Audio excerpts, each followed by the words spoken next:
Hello everyone, welcome back to Kid Vision. I am Madhu. I am here again with the new video. So in this video, we are going to learn the summary and the solution of chapter 15 to the Cuckoo. New book, Songbird, book number 7. So let's start. Read this lovely poem written in praise of the cuckoo bird. तो ये एक बहुत ही lovely poem है जो Kuku bird होती है, पक्षी होता है, उसके बारे में उसके प्रेज में लिखा गया है। तो सबसे पहले हम इस पोएम के बारे में पढ़ते हैं। लिखा किसने है? विलियम वर्ड्सवर्थ ने लिखा हुआ है। पोएम कैसी है? लिरिकल पेस्टोरल पोएम है जो गांव की ग्रामीण चीज़ों को बताती है लिरिक वे में। और ये लिखी कब गई है? कंपोज्ड हुई है 1802 में और पब्लिश कब हुई है? 1807 में। ये पोएम में जो है कितने वॉल्यूम्स हैं? 2 वॉल्यूम्स के हैं। एक जो है आपको प्रेजेंट के बारे में दिखा रही है, फिर पास्ट के बारे में भी पोएम बता रही है। पोएम में कितनी लाइन्स हैं? टोटल 32 लाइन्स हैं इस पोएम में। 8 स्टैंजाज हैं जो 4 लाइन के हैं, तो टोटल 32 हो गए। तो ये सारे क्वेश्चन एग्जाम में आते हैं, तो इसलिए इनका डिस्क्रिप्शन ज़रूरी है। तो चलिए पोएम शुरू करते हैं। O blithe newcomer I have heard, I hear thee and rejoice. अब यहाँ पे कह रहा है ओ ब्लाइथ मतलब एक न्यू कमर जो तुम आए हो, तुमको यहाँ पे ब्लाइथ का मतलब होता है हैप्पी। आपको जो कोई ऐसी चीज़ है जो नई नई आई है जिसको देख के बड़ी खुशी होती है। आई हैव हियर्ड मैंने सुना, तुम्हारी आवाज़ को सुना। आई हियर मैंने सुना, दी यू एंड रिजॉइस और मैं बहुत खुश हुआ। तो कह रहे हैं कि ये स्पेशली जो बर्ड्स के बारे में, कुकू बर्ड के बारे में, जो ठंडी में जो है गर्मी जहाँ पे गर्म जगहों पे चले जाती हैं और फिर जब विंटर ख़त्म होती है तो वो रिटर्न आती हैं। तो वैसे यहाँ पे विंटर ख़त्म हो गई है, यहाँ पे वर्ड्स रह रहे हैं उनकी कंट्री में, तो विंटर ख़त्म हो गई, गर्मियों का सीज़न है। वो फिर से कुकू बर्ड की आवाज़ सुनते हैं, तो उसके बारे में उन्होंने ये लिखा है न्यू कमर, इसीलिए उनको संबोधित किया गया है कि मैं तुम्हारी आवाज़ फिर से मैंने सुनी।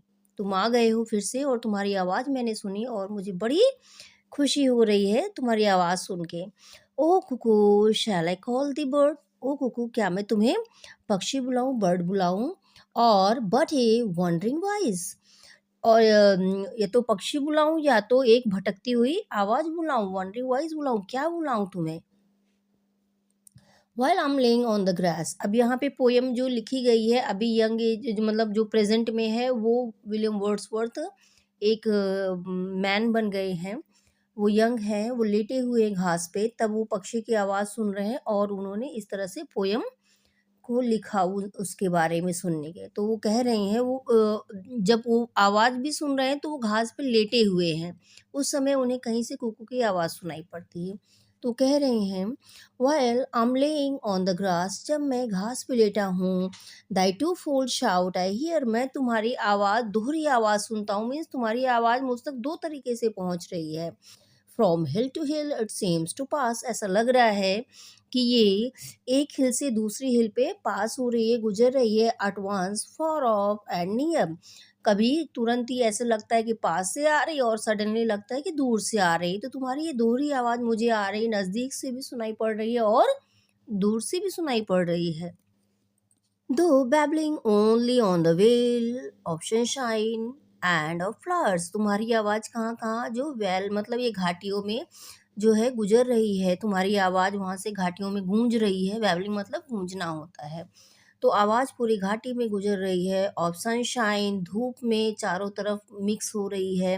एंड ऑफ फ्लावर्स फूलों के ऊपर से गुजर रही, मीन्स तुम्हारी आवाज़ जो है घाटियों को, धूप को और फूलों को छूते हुए यहाँ से वहाँ गुजर रही है। दाओ ब्रिंगिस आंटू मी ए टेल, और तुम्हारी आवाज़ मुझे एक टेल, एक कहानी याद दिला रही है। ऑफ विजनरी आवर्स मीन्स मेरे बचपन की, मेरे चाइल्डहुड की एक कहानी याद दिला रही, मेरे बचपन की यादें मुझे याद दिला रही है। Thrice welcome darling of the spring, तो गर्मियों की डार्लिंग, गर्मियों की प्रिय, तुम्हारा 3 बार स्वागत है। Even here thou art to me, तो no bird but an invisible thing, तुम मेरे लिए क्या हो, एक इनविजिबल हो, ए वाइज, एक मिस्ट्री हो। तुम मेरे लिए एक पक्षी नहीं हो, पक्षी नहीं हो क्योंकि तुम मुझे दिखाई ही नहीं पड़ती हो, पक्षी नहीं हो। तो मेरे लिए क्या हो, इनविजिबल वॉइस, तुम मेरी, मैं तुम्हारी खाली आवाज़ सुन पाता हूँ, एक आवाज़, एक मिस्ट्री जिसमें होते कहाँ से आ रही पता नहीं चलता है। तुम आज भी मेरे लिए वही हो, मैं तुम्हें देख नहीं पाता हूँ। The same home in my school boy days, बिल्कुल वैसे ही जैसे मेरे स्कूल के दिनों में तुम्हारी आवाज़ मैं सुनता था, आज भी बिल्कुल वैसे ही लगती है। अभी ये अपने पास्ट में, आप तक प्रेजेंट में थे, अभी अपने पास्ट में चाइल्डहुड में आ गए हैं। आई लिजन, कह रहे हैं I listen to that cry which made me look a thousand ways in bush and tree and sky, तुम्हारी आवाज़ को जो मैं सुनता था, और तुम्हारी ये क्राई, तुम्हारी ये आवाज़ मुझे हजारों जगहों से, मीन्स हर तरफ से आती हुई महसूस होती थी। कभी झाड़ियों में सुनाई पड़ती थी, कभी पेड़ों से आती हुई, कभी ऐसे लगता था कि आसमान से खाली आवाज़ आ रही है। तो मुझे ऐसे लगता था हर जगह से तुम्हारी आवाज़ आ रही है। इट सीक दी, सीक मतलब यहाँ पे है फाइंड आउट। तो यहाँ पे इट टू सीक दी, तुम्हें पाने के लिए कि तुम कहाँ हो, मैं तुम्हें खोजता था देखने के लिए। डिड आई ऑफ एन रोब, मैं वॉन्डर करता था, घूमता था, भटकता था यहाँ से वहाँ, जहाँ से आवाज़ आती थी वहाँ ढूंढता था। Through woods and on the green, जंगलों में और हरी भरी जगहों पे कि यहाँ पे पक्षी होगी, यहाँ से आवाज़ आ रही होगी कुकू की। तो मैं इधर-उधर वॉन्डर करता था, घूमता था तुम्हें देखने के लिए। एंड दो word still a hope, A love still long for never seen, लेकिन तुम मेरे लिए हमेशा एक आशा ही रही, मेरा प्यार रही, तुम्हारी आवाज़ मैं सुनूँ, मैं तुम्हें देखूँ, एक होप हमेशा मेरे मन में रही।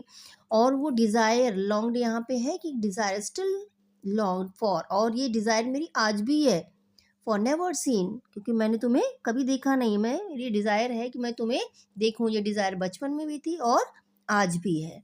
And I can listen to thee yet, और मैं तुम्हें आज भी सुन रहा हूँ, फिर से प्रेजेंट में आ गए हैं, कह रहे हैं कि मैं आज भी तुम्हारी आवाज़ को जब सुन रहा हूँ।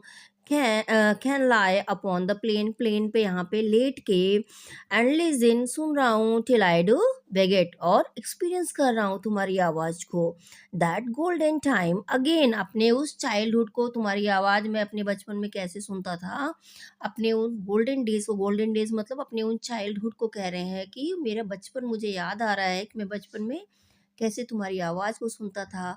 आज मैं इसको एक्सपीरियंस कर रहा हूँ कि बचपन में तो चीज़ें भूल जाती ना, तो कह रहे हैं लेकिन फिर भी मुझे तुम्हारी आवाज़ सुन के चीज़ें याद आ रही हैं, लेकिन आज मैं सच में उनको एक्सपीरियंस कर पा रहा हूँ कि उस समय मुझे कैसा महसूस होता था।